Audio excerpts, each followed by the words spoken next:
আপনি কি জানেন মদিনার রওজা শরীফের নিচে এমন একটি গোপন দেয়াল আছে যা লোহা বা পাথর দিয়ে নয়, বরং হাজার হাজার মন গলিত সীসা দিয়ে তৈরি। কিন্তু কেন মাটির এত গভীরে এমন এক অদ্ভুত প্রাচীর তৈরি করা হয়েছিল, যেখানে মানুষের চোখ পৌঁছায় না, কিন্তু ইতিহাসের এক ভয়ঙ্কর গোপন সত্য চিরদিনের মতো লুকিয়ে আছে? এই প্রশ্নের উত্তর খুঁজতে গেলে আমাদের ফিরে যেতে হবে প্রায় ৮৫০ বছর আগে, একটি রাতের দিকে। যে রাত ছিল নীরব, কিন্তু সেই নীরবতার আড়ালে চলছিল এমন এক ষড়যন্ত্র যা সফল হলে মুসলিম বিশ্বের ইতিহাসই হয়তো অন্যরকম হয়ে যেত। ভাবুন তো, যদি হঠাৎ একদিন কেউ দাবি করে মদিনার সেই পবিত্র ভূমি থেকে নবী সাল্লাল্লাহু আলাইহি ওয়াসাল্লামের দেহ মোবারক আর সেখানে নেই, তখন কি হতো? মুসলমানদের ঈমান, ভালোবাসা, আত্মবিশ্বাস সব কিছু কি ভেঙে পড়ত না? ঠিক এমনই এক পরিকল্পনা করেছিল কিছু লোক, দূর ইউরোপ থেকে আসা মানুষ, যারা নিজেদের পরিচয় গোপন করে ঢোকে পড়েছিল ইসলামের সবচেয়ে পবিত্র শহরে। তারা এসেছিল ইবাদতের জন্য নয়, তারা এসেছিল ইতিহাস বদলাতে দিতে। আর সবচেয়ে ভয়ঙ্কর বিষয় হল, তারা প্রায় সফল হয়ে গিয়েছিল। মদিনা মুনাవ్বারার সেই রাত, চারদিক নিস্তব্ধ, আকাশে তারা ঝলমল করছে, বাতাসে এক অদ্ভুত প্রশান্তি। মসজিদে নববীর সবুজ গম্বুজের নিচে বিরাজ করছে এমন এক শান্তি যা ভাষায় প্রকাশ করা যায় না। রওজার আশেপাশে মানুষ ঘুমিয়ে আছে নিশ্চিন্তে। কেউ ইবাদতে ক্লান্ত হয়ে শুয়ে পড়েছে, কেউ দূর দেশ থেকে এসে নবীর শহরে থাকার আনন্দে গভীর ঘুমে ডুবে গেছে। কিন্তু তারা জানে না, তাদের পায়ের ঠিক নিচেই মাটির গভীরে চলছে এক ভয়ঙ্কর খেলা। মসজিদে নববীর খুব কাছেই একটি ছোট্ট বাড়ি, বাইরে থেকে দেখলে একদম সাধারণ। সেই বাড়িতে থাকে দুইজন মানুষ। তারা নিজেদের পরিচয় দেয় মাগরিবি হাজি হিসাবে। দিনে তারা এতটাই নেককার আচরণ করত যে মদিনার মানুষ তাদের নিয়ে গল্প করত। তারা সব সময় মসজিদে প্রথম কাতারে নামাজ পড়ত, দীর্ঘ সময় ধরে ইবাদত করত, গরিবদের সাহায্য করত, আর মানুষের সঙ্গে কথা বলত অত্যন্ত বিনয়ের সঙ্গে। তাদের মুখে সব সময় থাকত আল্লাহর নাম। কিন্তু প্রশ্ন হল, কেউ কি কখনো ভেবেছিল এই অতিরিক্ত ধার্মিকতার আড়ালে লুকিয়ে থাকতে পারে এক ভয়ঙ্কর সত্য? কেউ কি লক্ষ্য করেছিল তারা সব সময় মানুষের চোখে থাকতে চায়, কিন্তু তাদের ঘরের ভেতরে কি হয় সেটা কেউ জানে না? রাত নামলেই বদলে যেত সব কিছু। দরজা বন্ধ, জানালা বন্ধ, আলো নিভে যেত। আর তখনই শুরু হতো আসল কাজ। ঘরের মেঝেতে বিছানো চাটাই সরিয়ে তারা খুলে ফেলত একটি গোপন পথ। নিচে নামার জন্য তৈরি করা হয়েছিল সরু সুড়ঙ্গ। হাতে কোদাল, শাবলো, তারা মাটির নিচে ঢোকে যেত। ধীরে ধীরে নিঃশব্দে তারা খুঁড়তে থাকত সেই সুড়ঙ্গ। কিন্তু প্রশ্ন আবারও, তারা কেন এই কাজ করছিল? কিসের জন্য এই ঝুঁকি? এটা কোনো ধন সম্পদের খোঁজ ছিল না। এটা ছিল এমন এক লক্ষ্য যার মূল্য পৃথিবীর কোনো কিছুর সঙ্গে তুলনা করা যায় না। তারা পরিকল্পনা করেছিল নবী সাল্লাল্লাহু আলাইহি ওয়াসাল্লামের পবিত্র দেহ মুবারক চুরি করে নিয়ে যাবে। এই চিন্তাটাই এত ভয়ঙ্কর যে কল্পনা করলেও গা শিউরে ওঠে। তারা খুব হিসাব করে কাজ করছিল। প্রতি রাতে একটু একটু করে মাটি খুঁড়ে এগিয়ে যাচ্ছিল। কিন্তু মাটি কোথায় ফেলবে? যদি কেউ দেখে ফেলে? তারা সেই সমস্যারও সমাধান করেছিল। বড় বড় চামড়ার থলি তৈরি করে তাতে মাটি ভরে রাখত। আর রাতের শেষ ভাগে যখন সবাই ঘুমিয়ে থাকে, তখন তারা সেই মাটি নিয়ে শহরের বাইরে গিয়ে ফেলে আসত। দিনে তারা আবার সেই সাধুর বেশে ফিরে আসত। কেউ বুঝতেই পারত না এই দুই মানুষ রাতের অন্ধকারে কি ভয়ঙ্কর কাজ করছে। এভাবে দিন কেটে গেল, রাত কেটে গেল। সুড়ঙ্গ ধীরে ধীরে এগিয়ে গেল রওজা শরীফের দিকে। প্রতিদিন তারা একটু একটু করে কাছাকাছি পৌঁছে যাচ্ছিল। আর একসময় এমন অবস্থা হলো, তাদের আর মাত্র কয়েক গজ বাকি। কয়েক রাতের মধ্যেই তারা পৌঁছে যাবে সেই পবিত্র স্থানে। তখন প্রশ্নটা আরও ভয়ঙ্কর হয়ে দাঁড়ায়। যদি তারা সফল হয়ে যেত, যদি কেউ টেরই না পেত? ঠিক এই জায়গাতেই গল্পটা আরও রহস্যময় হয়ে ওঠে। কারণ পৃথিবীর কোনো মানুষ তখন কিছুই বুঝতে পারছিল না। মদিনার মানুষ ঘুমাচ্ছে নিশ্চিন্তে, ইমামরা নামাজ পড়াচ্ছেন, বাজার চলছে, জীবন স্বাভাবিক। কিন্তু মাটির নিচে ইতিহাস বদলে যাওয়ার মতো এক ঘটনা ঘটতে যাচ্ছে। তাহলে কে জানল? কিভাবে থামানো হলো এই ষড়যন্ত্র? এখানেই আসে সেই অদ্ভুত অলৌকিক অধ্যায়, যেখানে মানুষের চোখ নয়, বরং এক স্বপ্ন হয়ে ওঠে সত্যের পথ। হাজার মাইল দূরে বসে থাকা এক শাসক, যার কোনো ধারণাই ছিল না মদিনায় কি ঘটছে, তিনি হঠাৎ এমন কিছু দেখলেন যা তার জীবনটাই বদলে দিল। কিন্তু তার আগে আরেকটা প্রশ্ন, এই দুই লোক এতদিন ধরা পড়ল না কেন? তারা কি এতটাই নিখুঁত ছিল, নাকি এটা ছিল এমন এক পরীক্ষা যেখানে সত্য প্রকাশ পাওয়ার জন্য সময় দরকার ছিল? রাত যত গভীর হচ্ছিল, তাদের কাজ তত দ্রুত এগোচ্ছিল। তারা জানত সময় খুব কম, আর তাদের চোখে তখন এক অদ্ভুত উন্মাদনা। তারা ভাবছিল আর কয়েকটা রাত, তারপরেই তারা সফল, তারপর ইতিহাস বদলে যাবে। কিন্তু তারা জানত না তাদের প্রতিটি পদক্ষেপ নজরে রাখা হচ্ছে, এমন এক নজর যা কোনো দেয়াল দিয়ে আটকানো যায় না, কোনো অন্ধকার দিয়ে লুকানো যায় না। এবং ঠিক তখনই, যখন তারা নিজেদের জয়ের একদম কাছে মনে করছিল, ঘটতে শুরু করলো এমন কিছু যা তারা কল্পনাও করতে পারেনি। একটি স্বপ্ন, বারবার দেখা একটি দৃশ্য, এক আহ্বান, যা ধীরে ধীরে উন্মোচন করে দিল এই ভয়ঙ্কর ষড়যন্ত্রের পর্দা।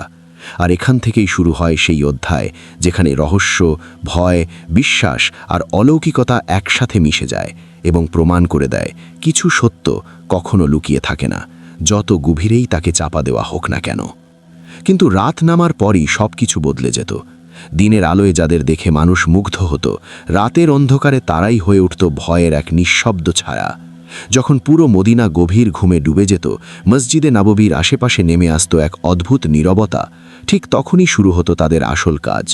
তারা ধীরে ধীরে দরজা বন্ধ করত, জানালা আটকে দিত, যেন বাইরের কোনো শব্দ ভেতরে না আসে, ভেতরের কোনো শব্দ বাইরে না যায়। ঘরের মাঝখানে বিছানো থাকত একটি সুন্দর দামি চাটাই, যা দেখে কেউ কখনো সন্দেহই করত না। কিন্তু সেই চাটাইয়ের নিচেই লুকিয়েছিল এক অন্ধকার গোপন পথ, এক সুড়ঙ্গ, যা প্রতিদিন একটু একটু করে এগিয়ে যাচ্ছিল এমন এক স্থানের দিকে যেখানে যাওয়ার কথা কল্পনাতেও আনা যায় না। চাটাই সরানো মাত্রই মাটির ভেতরে নেমে যাওয়ার সেই পথ খুলে যেত। তারা নিঃশব্দে নিচে নামত, হাতে থাকত কোদাল আর শাবল। বাতাস ভারী হয়ে থাকত, মাটির গন্ধে ভরে যেত চারপাশ। প্রতিটি আঘাতে মাটি ভাঙার শব্দ তারা নিজেরাই শুনতে পেত, কিন্তু উপরের পৃথিবী ছিল সম্পূর্ণ অজানা। কেউ কিছু টের পাচ্ছিল না। তারা জানত সামান্য একটি ভুলই তাদের ধরা পড়িয়ে দিতে পারে। তবুও তারা থামেনি, কারণ তাদের লক্ষ্য ছিল এমন কিছু যার জন্য তারা সব ঝুঁকি নিতে প্রস্তুত ছিল। এটা কোনো গুপ্তধনের খোঁজ ছিল না, এটা ছিল এমন এক পরিকল্পনা যার কথা চিন্তা করলেই বুক কেঁপে ওঠে। তারা চেয়েছিল এই দুনিয়ার সবচেয়ে পবিত্র আমানতের দিকে হাত বাড়াতে। তাদের মনে একটাই হিসাব, যদি তারা সফল হয় তাহলে শুধু একটি কাজই সম্পূর্ণ হবে না, বরং কোটি কোটি মানুষের হৃদয়ে আঘাত লাগবে, বিশ্বাস কেঁপে উঠবে, ইতিহাস বদলে যাবে। এই চিন্তাটাই তাদেরকে অদ্ভুত এক শক্তি দিচ্ছিল। প্রতিটি রাত তাদের কাছে ছিল সময়ের বিরুদ্ধে এক দৌড়। তারা মাটি খুঁড়ত, আবার থামত, শোনার চেষ্টা করত উপরে কেউ হাঁটছে কিনা, কোনো শব্দ হচ্ছে কিনা, তারপর আবার খুঁড়ত। তাদের চোখে তখন ক্লান্তি থাকলেও সেই ক্লান্তির চেয়েও বড় ছিল এক ধরনের অন্ধ উন্মাদনা। তারা ধীরে ধীরে এগিয়ে যাচ্ছিল, আর প্রতিটি হাতুড়ির আঘাত যেন তাদেরকে আরও কাছে নিয়ে যাচ্ছিল তাদের লক্ষ্যের দিকে। কিন্তু বড় সমস্যা ছিল, এই মাটি যাবে কোথায়? যদি ঘরের আশেপাশে মাটির চিহ্ন দেখা যায়, তাহলে তো মুহূর্তেই সব ফাঁস হয়ে যাবে। তাই তারা এমন এক কৌশল বের করল যা শুনলে অবাক হতে হয়। তারা চামড়ার বড় বড় থলি তৈরি করল, রাতভর খুঁড়ে সেই মাটি সেই থলিতে ভরল। আর রাতের শেষ ভাগে, যখন আকাশে হালকা আলো ফুটতে শুরু করে আর শহর তখনও পুরোপুরি জেগে ওঠেনি, তারা সেই মাটির বোঝা কাঁধে তুলে নিত, নিঃশব্দে, সতর্কভাবে, যেন কেউ দেখতে না পায়। তারা শহরের বাইরে চলে যেত এবং দূরে কোথাও ফেলে আসত। তারপর আবার তারা ফিরে আসত, উজু করত, মসজিদে যেত, আর সবার সামনে দাঁড়িয়ে নামাজ পড়ত। মানুষ তাদের দিকে তাকিয়ে ভাবত, কি পবিত্র মানুষ। অথচ সেই একই মানুষ রাতের অন্ধকারে এমন কাজ করছে যা শুনলেও বিশ্বাস করতে কষ্ট হয়। এভাবেই দিন পার হচ্ছিল, রাত পার হচ্ছিল, কেউ কিছু বুঝতে পারছিল না। মদিনার জীবন স্বাভাবিক ছিল, কিন্তু মাটির নিচে ইতিহাস বদলে যাওয়ার মতো এক কাজ এগিয়ে চলছিল। সুড়ঙ্গ ধীরে ধীরে লম্বা হচ্ছিল আর তাদের লক্ষ্য ক্রমশ কাছে আসছিল।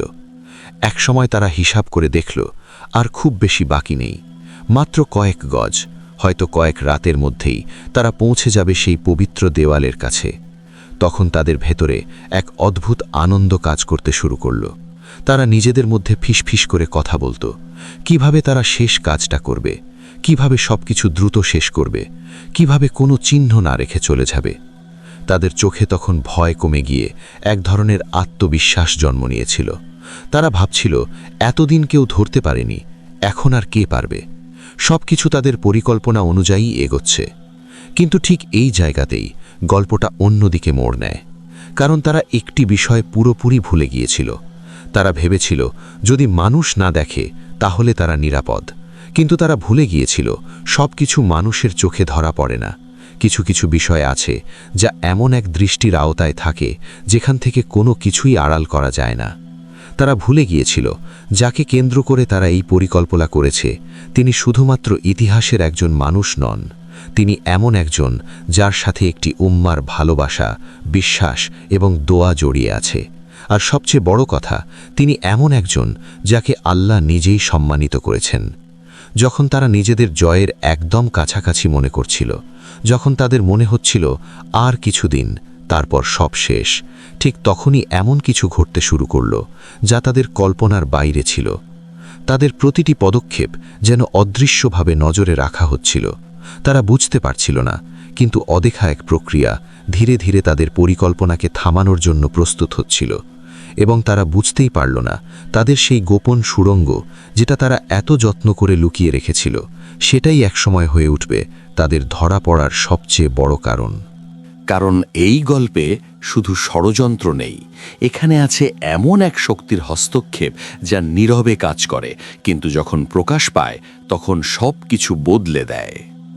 মদিনার মাটির নিচে তখনও চলছিল নিঃশব্দ এক অন্ধকার কাজ, আর ঠিক সেই সময়েই 1000 মাইল দূরে এক স্বপ্ন ধীরে ধীরে বাস্তবতার দরজা খুলে দিচ্ছিল। একটি এমন স্বপ্ন যা শুধু একজন মানুষের ঘুম ভাঙায়নি, বরং একটি ভয়ঙ্কর ষড়যন্ত্রের মুখোশ খুলে দিতে চলেছিল। সিরিয়ার রাজধানী দামাস্কাস। রাত তখন গভীর, রাজপ্রাসাদের দেয়ালগুলো নিস্তব্ধ, বাতাস ভারী, যেন অদৃশ্য কিছু একটা অপেক্ষা করছে। সেই প্রাসাদের এক কক্ষে শুয়ে আছেন মুসলিম বিশ্বের শক্তিশালী শাসক নূর আদ-দিন জেঙ্গি রহমতুল্লাহি আলাইহি। তিনি যুদ্ধ দেখেছেন, রক্ত দেখেছেন, ষড়যন্ত্র দেখেছেন, কিন্তু সেই রাতের অভিজ্ঞতা ছিল সম্পূর্ণ ভিন্ন। হঠাৎ করেই তার ঘুম ভেঙে গেল, যেন কেউ তাকে গভীর অন্ধকার থেকে টেনে তুলেছে। তিনি ধরফর করে উঠে বসলেন, তার বুক দ্রুত উঠানামা করছে, কপাল বেয়ে ঠাম ঝরছে, আর সেই চোখে ছিল এমন এক আতঙ্ক যা কোনো যুদ্ধক্ষেত্রেও তিনি অনুভব করেননি। কারণ তিনি যে স্বপ্ন দেখেছিলেন তা কোনো সাধারণ স্বপ্ন ছিল না। তিনি দেখলেন তার সামনে দাঁড়িয়ে আছেন প্রিয় নবী সাল্লাল্লাহু আলাইহি ওয়াসাল্লাম, কিন্তু সেই চেহারায় ছিল না সেই প্রশান্তি যা তিনি কল্পনা করতেন, বরং সেখানে ছিল গভীর দুঃখ, এক অজানা উদ্বেগ, যেন কিছু একটা খুব ভয়ঙ্কর ঘটতে চলেছে। নবীজি কিছু বলছিলেন না প্রথমে, শুধু তাকিয়েছিলেন। সেই দৃষ্টি ছিল এত গভীর, এত ভারী, যেন সেই দৃষ্টির ভেতরেই লুকিয়ে আছে হাজারো কথা। তারপর ধীরে ধীরে তিনি হাত তুললেন এবং আঙুল দিয়ে দেখালেন দুজন মানুষকে। সেই দুই মানুষের চেহারা স্পষ্ট হয়ে উঠল। তাদের মুখে ছিল অদ্ভুত এক রং, লালচে, কিছুটা সোনালি আভা, আর চোখ নীল, ঠান্ডা, নিষ্ঠুর। তাদের চোখে কোনো দয়া ছিল না, কোনো শ্রদ্ধা ছিল না, ছিল শুধু অন্ধকার। তারপর সেই নীরবতা ভেঙে নবীজি কথা বললেন, কিন্তু সেই কণ্ঠে ছিল এমন এক আর্তনাদ যা শুনে হৃদয় কেঁপে ওঠে। মাহমুদ, আমাকে এই কুকুরদের হাত থেকে বাঁচাও, এরা আমাকে কষ্ট দিচ্ছে। এই শব্দগুলো যেন বজ্রপাতের মতো আঘাত করল সুলতানের হৃদয়ে। তিনি চিৎকার করে উঠে বসলেন, ঘরের চারপাশে তাকালেন, সবকিছু আগের মতোই, কিন্তু তার ভেতরের পৃথিবী পুরো বদলে গেছে। তার কানে তখনও বাজছে সেই কণ্ঠ, আমাকে বাঁচাও। তিনি বুঝতে পারছিলেন না এটা কিভাবে সম্ভব। যিনি এই দুনিয়া থেকে বিদায় নিয়েছেন তাকে আবার কে কষ্ট দিতে পারে? এটা কি শুধুই স্বপ্ন, নাকি এর ভেতরে লুকিয়ে আছে এমন কোনো সত্য যা তিনি এখনো বুঝতে পারেননি? তিনি আর দেরি করলেন না, দ্রুত উঠে অজু করলেন, নামাজে দাঁড়ালেন। কিন্তু সেই নামাজ ছিল শুধু ইবাদত নয়, ছিল এক ধরনের আর্তনাদ। তিনি কান্না করলেন, দোয়া করলেন, আল্লাহর কাছে সাহায্য চাইলেন, কিন্তু মনের ভেতরের অস্থিরতা কমল না। অনেক কষ্টে আবার শুয়ে পড়লেন, হয়তো নিজেকে বোঝাতে চাইলেন এটা শুধু একটা স্বপ্ন। কিন্তু কিছুক্ষণ পর আবার সেই একই দৃশ্য, আবার সেই স্থান, আবার সেই দৃষ্টি, আবার সেই দুই মানুষ, আর আবার সেই কণ্ঠ, মাহমুদ, আমাকে বাঁচাও। এবার তিনি আরও ভয় পেয়ে গেলেন। এটা আর সাধারণ কিছু নয়, এটা কোনো কল্পনা নয়, এটা বারবার ফিরে আসছে, একইভাবে, একই বার্তা নিয়ে। তিনি আবার জেগে উঠলেন। এবার তার শরীর আরও কাঁপছিল, মনে হচ্ছিল সময় যেন তার হাতের বাইরে চলে যাচ্ছে। তবুও তিনি আবার নামাজ পড়লেন, আবার দোয়া করলেন, কিন্তু ভেতরের প্রশ্নগুলো আরও জটিল হয়ে উঠছিল। শেষবারের মতো যখন তিনি চোখ বন্ধ করলেন, তখন মনে হচ্ছিল হয়তো এবার কিছুই হবে না। কিন্তু ঠিক তখনই তৃতীয়বারের মতো সেই স্বপ্ন ফিরে এলো। একই দৃশ্য, কোনো পরিবর্তন নেই, যেন কেউ ইচ্ছা করেই তাকে দেখাচ্ছে বারবার, যতক্ষণ না তিনি এর অর্থ বুঝতে পারছেন। এইবার নবীজির কণ্ঠ আরও ভারী, আরও ব্যথা ভরা। মাহমুদ, আমাকে বাঁচাও। এইবার আর তিনি নিজেকে থামাতে পারলেন না। তিনি চিৎকার করে উঠে বসলেন। তার চোখ দিয়ে অঝরে পানি ঝরছে। তিনি জানতেন এটা আর উপেক্ষা করার মতো কিছু নয়। এটা একটি সংকেত, এটা একটি দায়িত্ব, এটা এমন কিছু যেটা তিনি এড়িয়ে যেতে পারবেন না। তিনি উঠে দাঁড়ালেন। তার চোখে তখন আর ভয় ছিল না, ছিল এক ধরনের দৃঢ়তা।